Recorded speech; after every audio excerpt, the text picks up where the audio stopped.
Okay, so నిజంగానే స్వాతంత్రం వచ్చిందా అంటే మీరు ఏమంటారు? అసలు నాకైతే ఎప్పుడు అనిపించలేదండి వచ్చిందని. ఎందుకంటే నేను ఇప్పుడు జాబ్ చేయడానికి హైదరాబాద్ వచ్చి కూడా మమ్మీ నాతో పాటు ఇక్కడే ఉంటుంది, మా డాడీ సింగిల్ గా ఉంటున్నారు విజయవాడలో. ఎందుకంటే భయం, ఇక్కడ ఎవరు తెలీదు, ఎవరేం చేస్తారో ఏ టైం చేస్తారో తెలీదు. ఎంత నమ్మినా వాళ్ళు అబ్బాయిలే కదా, at the end of the day వాడు ఏ రోజు ఎట్లా మారిపోతాడో తెలీదు. ఇంత మృగంలాగా వాడు ట్రీట్ చేశాడు. అసలు ఎక్కడ అంత ఫ్రీడమ్, అంత ఇండిపెండెన్స్ వస్తే మా పేరెంట్స్ వచ్చి నాతో పాటు ఉండి వర్క్ కి తీసుకెళ్లాల్సినంత అవసరం లేదు. ఒక వర్క్ కి వెళ్ళడానికి కూడా వాళ్ళు తోడొచ్చి తీసుకెళ్తున్నారు అంటే ఎంత దారుణమైన స్టేట్ లో మనం ఉన్నామని చూసుకోవాలి. ఈ ఇంటర్వ్యూకి వస్తున్నప్పుడు కూడా జాగ్రత్త అమ్మ, ఎవరికో అమ్మాయికి ఎలా జరిగింది అంట అని చెప్పి పంపించారు నన్ను. అలాంటి పరిస్థితిలో మనం ఉన్నామంట. సో నిజంగా ఆ స్వాతంత్రం వచ్చింది, రావాలి అంటే ఇలా జరుగుతూనే వస్తది అంటే ఎలా ఉండాలని కోరుకుంటున్నారు మీరు? ఇప్పుడు మాకు యాక్చువల్ గా అందరూ ఇప్పుడు ఫైట్ చేస్తుంది. ఇప్పుడు ఎంత చేసినా ఆ అమ్మాయి పెయిన్ ని ఎవరు వెనక్కి తీసుకురాలేరు. ఆ అమ్మాయి ఏం చేయలేం, అంత ట్రామా అయింది. అట్లీస్ట్ తను ఇంత కష్టపడి ఇలా జరిగినందుకైనా కూడా ఇప్పటికైనా ఒక యాక్ట్ తీసుకురావాలి డాక్టర్స్ కోసం. ఎందుకంటే మేము చాలా దగ్గరగా ఉంటాం పేషెంట్స్ కి. ఎప్పుడు కూడా వాళ్ళకి ఒక బ్యాడ్ న్యూస్ చెప్పాలన్నా, గుడ్ న్యూస్ చెప్పాలన్నా మేము వాళ్ళకి డైరెక్ట్ కాంటాక్ట్ లో ఉంటాం. వాళ్ళు ఎలా రియాక్ట్ అవుతారో తెలీదు. ఇంత ఈజీగా మొన్న కూడా చెన్నైలో, కోయంబత్తూరులో కూడా ఒక డాక్టర్ మీద నేకెడ్ గా వచ్చేసి వాడు రేప్ చేస్తానని మొలెస్టేషన్ చేశాడు. అండ్ నిన్న ఈ ఇన్సిడెంట్ జరిగింది కదా, ఈ ఇన్సిడెంట్ కి ప్రొటెస్ట్ చేయడానికి వెళ్ళిన ఒక అమ్మాయి రిటర్న్ అవుతుంటే తన హోమ్ కి తన చేశారు.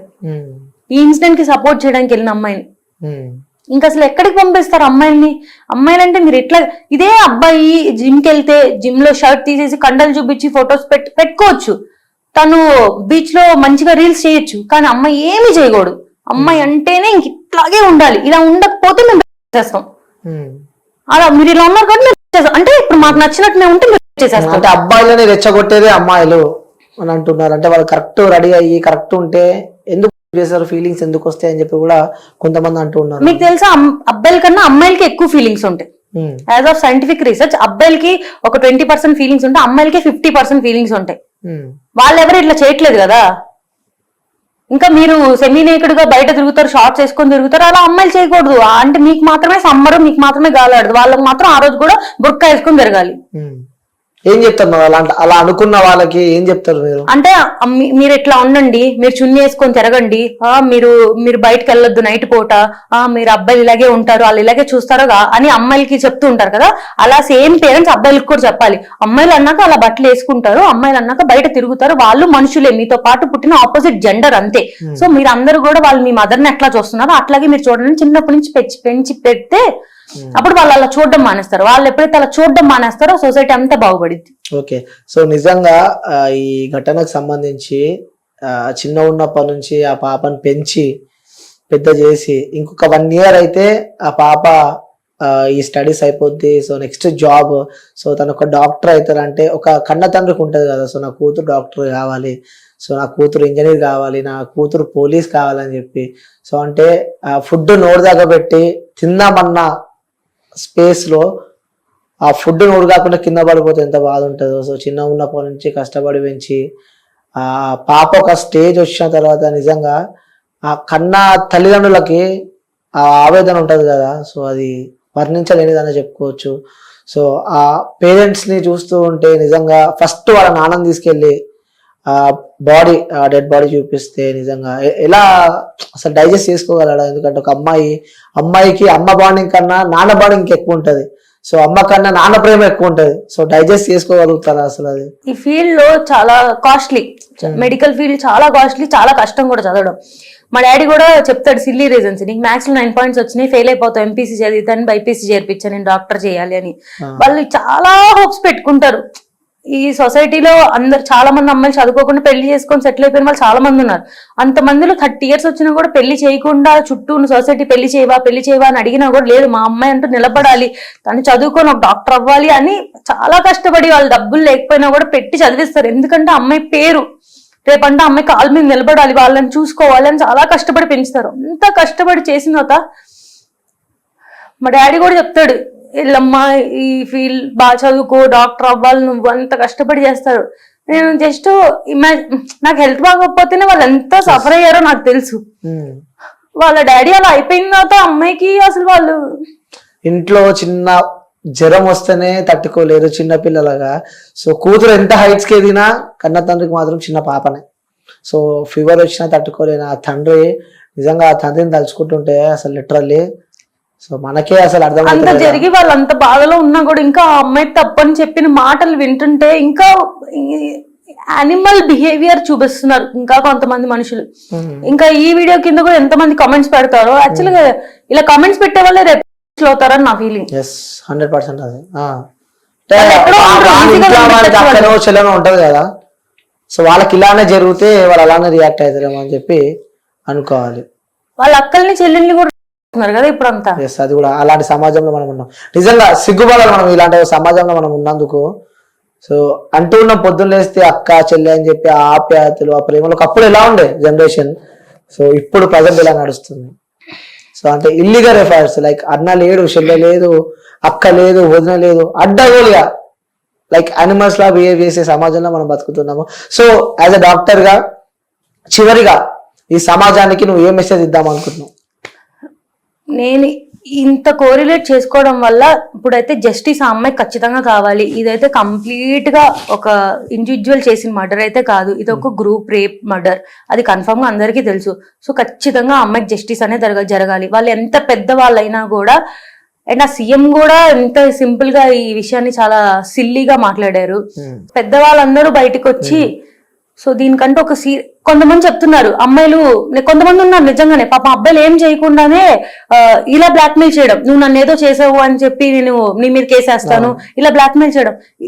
అలాంటి వాటికి మనం ఏం చేయాలి, నాకు అంత రూల్స్ నాకు తెలియదు. బట్ ఇది క్లియర్ గా అమ్మాయి రేప్ అండ్ మర్డర్ చేశాడు, నువ్వు ఏం కావాలంటే చేసుకో అని చెప్తున్న వాడిని కూడా ఇంకా పోలీస్ స్టేషన్ లో పెట్టి నేను చేశాను చెప్తున్నాడు కదా, నేను చేశాను, నేను ఏం చేస్తారో చేసుకోండి అని ట్విట్టర్ లో ట్వీట్స్ పెడుతున్నాడు. అలాంటి వాడిని ఇంకా బతికిచ్చి ఫుడ్ పెట్టి వాడిని కూర్చోబెట్టి మేపుతున్నారు కదా. సో ఇప్పుడు ఇంకా విక్టిమ్ ఉన్నాడు, వాడు ఇంకా తెలియలేదు, తనేం తప్పు చేయలేదు, చేసాడు లేదో తెలియదు, అలాంటి పక్కన పెట్టండి. సో ఇది యూజ్ చేసుకుంటున్నారు అమ్మాయిని కాదు, ఇది రియల్ గా జరిగింది, వాడు చేశాడు, అది కన్ఫర్మ్ అయ్యింది అన్నప్పుడు కూడా ఇంకా వాడిని రోడ్ మీద పెట్టి తిప్పుతున్నారు కదా.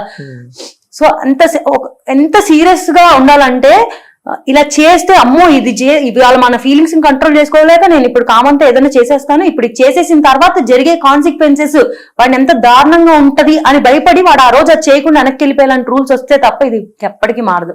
ఇంకెప్పటికీ మేము మా పేరెంట్స్ ని పెట్టుకునే తిరుగుతూ ఉండాలి, మాకంటే ఒక ప్రొటెక్షన్ ఉండదు. రేపు అమ్మాయిల్ని కూడా మేము బయటకు వెళ్ళాలంటే రేపు నీ హస్బెండ్ వెళ్ళు, రేపు పెళ్ళాక నువ్వు వెళ్ళు, ఇప్పుడైతే నువ్వు వెళ్ళొద్దు. వాడంతే, నువ్వు ఎవరుంటే ముందు చేసుకో, ఇప్పుడు కాదు. ఇంకా మాకంటే ఎప్పటికీ ఫ్రీడమ్ అంటూ రాదు. మేము ఎక్కడికి ఇండివిజువల్ ఒక్కళ్ళం కూడా మేము బయటికి తినడానికి కూడా మేము సింగిల్ గా వెళ్ళాము, ఒక తోడుంటే. ఇప్పుడు నేనన్నా అంతే, ఒక్కదాన్ని ఎక్కడికి వెళ్ళలేను నేను, ఎవరో ఒకళ్ళు తోడుకోవాలి. ఎందుకంటే భయం. ఎంత ఇన్స్టాలో రీల్స్ చేసినా మేము అమ్మాయిలమే కదా, మాకు చాలా భయం ఉంటది. ఇంకెక్కువ ఇన్స్టా ఇన్ఫ్లుయెన్సర్స్ కే ఉంటది అనుకోవచ్చా భయం? ఏమో నాకైతే. మీరు ఒక ఇన్స్టా ఇన్ఫ్లుయెన్సర్ కదా, రీల్స్ చేస్తూ ఉంటారు, సో ఫాలోవర్స్ ఎక్కువ మంది ఉంటారు, భయం వేస్తుందా మరి? నేను ఒకటి చెప్పాలనుకున్నా, ఇప్పుడు రీల్స్ చేయడం వల్ల మీరు క్రాప్ టాప్స్ అవి వేసుకోవడం వల్లే ఇలా జరుగుతుంది అంటారు. మరి చాలా మూవీస్ లో గురించి హీరో అంత ఫైటింగ్ చేస్తాడు కదా, లాస్ట్ లో గెలుస్తాడు, అందరి మీద ఫైర్ అవుతాడు. ఆ సినిమాలో హీరోయిన్ కూడా సాంగ్స్ లో మామూలు చిన్న డ్రెస్ వేసుకునే కదా డాన్సులు ఉంటాయి. మీకు ఇష్టమైన హీరో మూవీలో హీరోయిన్ ఫస్ట్ అంతా మంచిగా, నేను రాంగ్ అనట్లేదు, తన వే ఆఫ్ డ్రెస్సింగ్ అది వేసుకుని మంచిగా చేస్తుంది. లాస్ట్ లో వేరే అమ్మాయిని ఏమన్నా తనకి సపోర్ట్ చేస్తారు, అంత బాగుంది. వాళ్ళు చేసింది ఏది అంతా కరెక్టే, అదేమి న్యూడిటీ కాదు, అదేమి ఎవరిని ప్రేరేపించదు. బట్ ఇన్స్టాలో ఒక అమ్మాయి 30 seconds రీల్ చేస్తే మాత్రం మీరు ఫీలింగ్స్ ని కంట్రోల్ చేసుకోలేకపోతున్నారు. అంటే ఒక 30 seconds రీల్ చేస్తే మీ ఫీలింగ్స్ తట్టుకోలేకపోతున్నారు అంటే మీరు కంపారిజన్ చేసుకుంటున్నారా ఇట్లా హీరోయిన్ తో కానీ వాళ్ళతో? అంటే ఇప్పుడు ఒక హీరోయిన్ తన వర్క్ అది, అంటే మా ఫోన్ లో మేము మాకు నచ్చిన డ్రెస్ వేసుకుని రీల్ చేస్తే మిస్టేక్. బట్ ఒక కెమెరా ముందు ఒక 100 of people ముందు హీరోయిన్ సమ్ చిన్న dress and some sleeveless top వేసుకొని వాళ్ళ వర్క్ అది, వాళ్ళ ఇష్టం అది, వాళ్ళు నచ్చి వాళ్ళు హీరోయిన్ గా వెళ్ళారు, వాళ్ళ వర్క్ అది. వాళ్ళు చేస్తున్నప్పుడు ఎలా అయితే మిస్టేక్ కాదు, అదంతా మీరు ఫ్యాన్స్ అని వాళ్ళ అమ్మ బాగుంది హీరోయిన్ ఈ డ్రెస్ అన్న. మరి మేము 30 seconds మా అంటే ఏంటి, చిన్న ఫీల్డ్ నుంచి చేసే వాళ్ళు చేస్తే మిస్టేక్, పెద్ద స్క్రీన్ మీద చేస్తే కరెక్ట్. ఓకే, సో మీరు చేసేది కూడా కరెక్టే అంటున్నారు? మేము చేసేది అయితే కంప్లీట్ కరెక్టే అండి, ఎలాంటి మిస్టేక్ లేదు. ఓకే, సో మొత్తానికి అయితే మీరు చేసే కరెక్టే అంటారు? మేమేం న్యూడ్ షోస్ చేయట్లేదు, పార్న్ ఎంకరేజ్ చేయట్లేదు, మేమేం చేయట్లేదు. అంటే ఇంకా అదే నేను లాస్ట్ ఇంటర్వ్యూలో కూడా చెప్పాను కదా, ఇంకా డాన్స్ వేస్తేనే తప్పంటే అది మీ చూపు తప్పు, మీ పేరెంట్స్ తప్పు, మీరు బతుకుతున్నది తప్పు, మీరు చచ్చిపోతే బెస్ట్ అని నా ఫీలింగ్. అలా అలా చెప్తారు వాళ్ళకి, ఎవరైనా అలా అనుకుంటే అలా చెప్తారు అంతే. సో ఓకే, అబ్బాయి అయితే ఎగిరి ఫ్లిప్ ఫ్లాప్స్ చేసేసి పైన నుంచి కిందకి దూకేసి డాన్స్ చేసేయచ్చు. అమ్మాయి వాడికేం హార్మోన్స్ ఉండవు కాబట్టి అవేం జంప్ అవ్వవు. అమ్మాయి మాత్రం సేమ్ ఫ్లిప్ ఫ్లాప్స్ చేస్తే మిస్టేక్ అయిపోద్దా? అమ్మాయికి ఇష్టం ఉండదా డాన్స్ చేయడం? చూసే కళ్ళు తప్ప అంటాం. ఆబ్వియస్ గా అమ్మాయిని కూడా ప్రతిదీ ఒక సెక్షువల్ ఆర్గన్ గానే చూస్తే అది ఎప్పటికీ మిస్టేకే. అమ్మాయి కూడా మనిషి, అమ్మాయి నార్మల్ మనిషి, ఆ దేవుడు ఇచ్చిన వరం, అది బాడీ షేప్ అనేది చూస్తే ఎవరికి అలా బుద్ధి పుట్టదు. ఓకే, సో నిజంగా ఆ అమ్మాయికి అయితే న్యాయం జరగాలని చెప్పి మీరు కోరుకుంటున్నారు. ఆ అమ్మాయికి జస్టిస్ జరగాలి అండ్ డాక్టర్స్ కి ప్రొటెక్షన్ గా యాక్ట్ రావాలి.